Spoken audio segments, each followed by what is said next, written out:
بسم الله الرحمن الرحيم أنا كوكو هذا يوم هذا مجا حوينها قبل كهود وحن هالكن شركة شرائد وقبلنا ونكو عضينا يا سيدي دتك هراء مرين إنكم ميشن كقرنكو آدي ميل أي نوقد عين سيبا وحك كبس يدرن محل الديوان قلت وحك كدرن قبل كصاحب الراعية يدا هو يدي هالكن كأسنم هالكي دلك اللي جحوري يجيب يجي بس سومال نعود الهرسني سي مركا واحد مش هيك إنكم ميشن كقرنك جمهورية السومال الآن إلى لو عنتمين waxaan u aragnaa anagu inay yihiin igshooran kooxa ay soo dirtaan iyagu in warna kooxiino yimid wacyigelinta watay marka waxaan u sheegaynaa komishanka qaranka dhan walba ha noqoto wacyigelinta jaamiciin baan leenay arday baan leenay ardaydeed iyo jaamiciinta wada dul taagan oo dul hoganaysa laloomana keeni kara shaqaale kale oo meel kale laga soo igmaday aan gobolka hawd ka tirsanayn marka waxaan u sheegaynaa komishanka qaranka waxaan u sheegaynaa inaanay annaga la dhayalsanin wax doorasho bulgoodla ka dhacaysaan aan jirin gudoomiyaha waliba komishanka ayaan la hadlaynaa siiba gudoomiyaha komishanka maxay isaga iyo xubnihiisa kale ay maxay meesha ka wada shaqeeyaan waxaan ku sheegaynaa inaanay wax wacyigelin ka dhici doonin maadaama aanad sida xaq u yahay aanad noo marinin maalintii dhawaad kooxdii socotay mikrofoonka la meereysay waanu soo erinay saasaana waa badaa namanaag iman karaan ilaa gobolka iyo eeriyada gobolka hawd oo dhan inta xukumo dhan marka waxaan idin sheegaynaa mar labaad iyo mar saddexaad iyo mar afraad inaan ugu soo talagelin yaana waan isku filanay ilaa heer jaamacad ilaa haween ilaa wacyigelin iyo wax walba assalaamu calaykum waraxmatullaahi wabarakaatuh waxaanu ka jeedinaynaa baaq weyn baanu u jeedinaynaa oonu madaxweynaha u jeedinaynaa oonu komishanka qaranka u jeedinaynaa oonu cid kasta oo danta Soomaaliland qusaysa u jeedinaynaa waxaanu nahay gobolka hawd dad la yaraysan kara ma nihin dad la hoos mari kara ma nihin waxaanu leenahay waa inaanu cadka yaga helnaa waxaanu leenahay oonu baaq dheer ku leenahay komishinku inuu naga xareeyay dukumentiyadii ururada bulshada inuu maalintiina yidhi cid waliba ayadaa iskale maxay hayday iyadaa deegaankeeda ka hirgelinaysa wacyigelinta annagu waxaanu dhiibnay waxay naga qaadeen maxay hayday faylashii way naga xareeyeen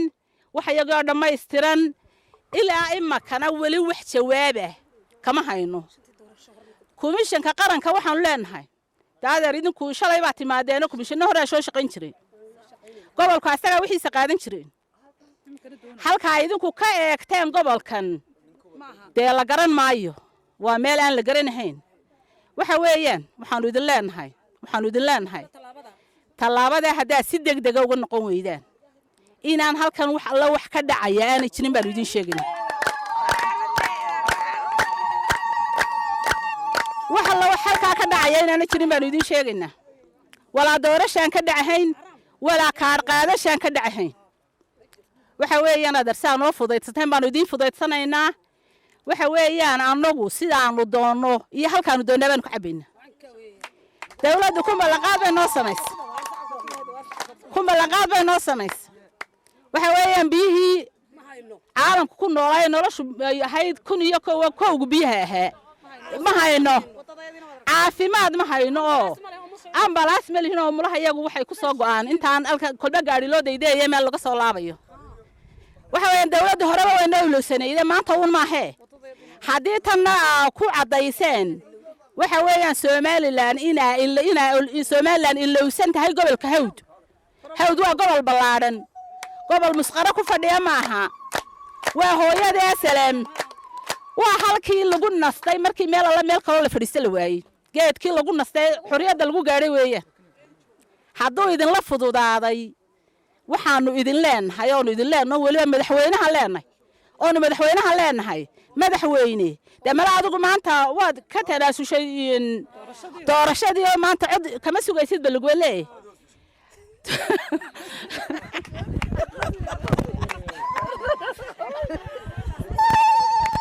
waxa weeyaan dee kuwa u taagan saaka ayaanu fariintan u gudbinaynaa ninka u taagan doorasho dee waxaan u malaynayaa gobolka wad yaraysato xastinimada halka codba ka helmaysidee kuwii kaa horreeyay halkan unbay ka soo baxeen nimaan loogu garaacini kama soo baxay Soomaaliland biyana kama cabo waxaanu idin leenahay mar labaad iyo mar saddexaadba komishanka qaranku ha ka noqdo go'aanka uu gaaray iyo dadku dusha nagaga keenay dadku dusha naga keenay ha ka noqdo waxba imaka annaga yaradayada heegina gobolku uu ka midaysan yahay ilaa odaya ilaa cuqaal iyo ilaa culimo waa laga midaysan yahay haddii laga noqon waayo waxa weeyaan jawaabteeda idin heli doontaan jawaabteeda ka soo bixi doontaa assalaamu calaykum waraxmatullahi anigoo ka hadlaya magaca ururka dhalinyarada Hidhikaayo waxaan u sheegayaa oo laga hadlay diiwaangelintii waxaan madaxweynaha si gaar ah la hadlayaa waxaan leeyahay madaxweyne oo salaamantay horta marka hore waxaan leeyahay madaxweyne ballanqaadyo badan baad noo qaaday ballanqaadka ma hayno malaha waxaan malinayaa inaan anagu Soomaaliland ku jirin waxaan sheegayaa shaqooyinkan doorashada qura maaha ee shaqo kasta oo dhalinyarada aan haddaanay nalama qoro gobolka Hawd degmadiisa Beligwele waliba Hargeysa ma laga soo qoro dhalinyarada haday wasaaradaha noqoto haday noqoto iskuulada wax kasta haday gobolka noqoto wax kasta Hargeysa dhalinyarada laga soo qoraa marka madaxweyne waxaan ku sheegayaa inaan anagu nay Jamhuuriyadda Soomaaliland ka mid nahay waliba hooyadii Soomaaliland ee tay gobolka Hawd degmadiisa Beligwele waxaan ugu jaamiciin aqoon-yahano wax kasta oo ku leenay magaalada mid haddana naloo qabtaa ma jirto haddana ay siibahan dhalinyarada qof kasta Hargeysa laga soo qoraa kama yeelino doorashada iminka diiwaangelintana mobilisarada inaan laga qoro Beligwele isku duwa haday noqoto wax kasta inaanu noqono dhalinyarada Beligwele khaasa markana laga fuuriyo wixii kale la siinayo waan ogolnay laakiin intaan naanaga nala qorin waxaan yeelnaa ma jirto wax doorasho ka dhacaysana ma jirto assalaamu calaykum warahmatullahi wabarakatuh maanta aanu la hadlaynaa horta waxaanu la hadlaynaa qolada commissionka aanu la hadlaynaa qolada commissionka waxaanu isweydiinay inaanay qoladii xamar ka timid baa qolada Beligwele la ilowday ma dadkii nabadda ku yimid baa ee dhulkaanu xaadhnay eenu nadiifinay eenu dhiig iyo dheecaanba u shubnay ma dadkii gadaal yimid baa ma aha dadkii Soomaaliland ka qayb galay ee dagaalkii ka qayb galay ee ogaa ma aha waanu cambaaraynaynaa waanu ceebaynaynaa waliba wax kale aanu u soo wadanaa intaasoo qudaba ma aha waxaanu sheegaynaa commissionku laqanyaha horaa lig bixisa jooga laqanyaha horaa lig bixisa dawladdu ha joogto dawladda maanta waanu u hogaansanahay laakiin hadday arrimaha dib uga noqon weydo oo dhalinyarada iyada la qori waayo oo awlaadda iyada la qori waayo nin noo imanaya iyo naag noo imanaysa midna ma jirto naloo iman maayo waanu u soo jeedsanay maanta waanu u soo jeedsanoo diyaar baanu unay shiid baanu kaga saaraynaa dhalinyarada iyada baleeg ka ku jira secondary-ga mooya ka hooseeyaanu la ogolay annaga maxaa naga galay jaamici meel ka yimid haddii kale waxaanu ogolay jaamiciintayada ama Hargeysa jooga ama halka noo jooga ee gobolka Hawd u dhalatay baanu doonaynaa dooni mayno burca halka yahay maxaa anaga iyo burca isku kaaya daray berbera maxaa u tagi weydeen kolkii dhulku joogay ee aynu hoognay ninka imika nasaaray berbera muxuu berbera u tagi waay annagu berbera naguma qaybsana qorina la ridan mayno qofna nooga imaayo qofna nooga tagi maayo yaa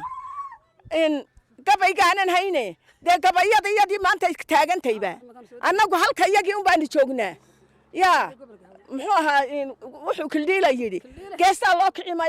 loo kici maayo sow ma odhan eeg annagu halkii baanu joognaayo dawladdu hadday noogu imanaysana ha noogu timaado xaqa iyaga nagu marinayso haddii kalena ha iska joogto sidaa iyo nabadgelyo waxaa anigoo ku hadlaya afka dhalinyarada gobolka Hawd waxaanu halkan ka soo jeedinaynaa in aanu ka hadallo dhalinyaro noo timid maalin way too wadatay wacyigelinta waxaanaanu xaq u leenahay haddaan nahay dhalinyarada gobolka Hawd gaar ahaan ururada haweenka kuwa dhalinyarada bulshada in aanu xaq u leenahay in nala siiyo wacyigelinta diiwaangelinta marka waxaan leenahay ciddii ay khusaysiyo komishinka qarankaba waxaan ka codsanahay in ay na siiyaan markaa diiwaangelinta arrintaan ay ka noqdaan dhalinyarada ee damal waxaan halkan ka eedaynayaa amba eedayn dhaliilo uga jeedinayaa cambaarayna komishinka qaranka waxaan cambaarintaan u jeedinaa ay tahay annagoo doonayna markaanay dhallinyaradii ama ururadii degmada Beligweedle inaanu qaadanno qaybta wacyigelinta xaqna u leh ayaa waxay u soo dhibeen ururo kale taana yeeli mayno waxaan u sheegaynaa kumeeshika haddaan ururadayada ayna qaadan inaan urur kale qaadanayno imanayn magaalada Beligweedle aanu ka shaqaynay waxaan kaloo ka hadlaynaa haddaan nahay dhallinyarada Beligweedle dhinaca riigga amba dawladdu ballanqaadka ay noogu ballan qaatay riigga ay ka qodisay degmada Beligweedle oo dib loo dhigo gobollada bari la geeyey iminka waxaan maalintii ugu horreysay aan ku hadalnay weeyaa saxaafadda waxaan madaxweynaha u jeedinaynaa in si dhaqsaana loogu keeno riiggii intaan doorashooyinkii ololuhu naga soo dhex gelin oo naloo bilaabo hadlaya magaca bulshada ururada bulshada ee degmada Beligweedle waxaanu leenahay la hadlaynaa komishanka qaranka inaanay suurtagal ahayn in gobolkan hawd ee xaruntiisu tahay Beligweedle wacyigelintiisa laga maamulo gobol kale oo kuwa dad ah gobol kale intay gobolkoodii meel soo dhigteen kaayaga ay ka shaqeeyaan ma ogolin waxaanu leenahay dib ha looga noqdo dibna yaanay noogu imanin dadka socda ee hore dhawaan aan soo erinay noogu yimid marka hore dhammaan waxaan salaamayaa marti sharaftan halkan isugu timi maanta halkan ayaan salaamayaa salaan ka bacdi halkan waxa aan ka jeedinayaa annagoo ah bahweynta gobolka hawd degmadiisa Beligweedle dumarka waxa aanu u sheegaynaa jamhuuriyadda Soomaaliland in ay nagu gafeen komishanka qaranka doorashooyinku waxa aanu doonaynaa in ay dib uga noqdaan falka ay nagu la kaceen annagoo ah haweenka bahweynta gobolka hawd wax hore annaga u qaadan jirnay wacyigelinta imakana sidii baanu diyaar ugu nahay maalintii ay gobolka hawd noogu yimaadeen ururada waanu farahaanu ka saarnay sharciyadayadii way hayeen marka khalad waxa ah inagoo waxayagii sharciyayga ay hayaan inay qolo kale dusha naga maamusho oo ay soo siiyaan taa waanu ka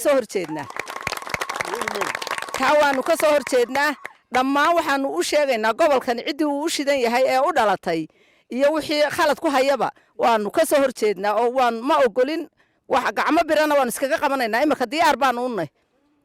berberada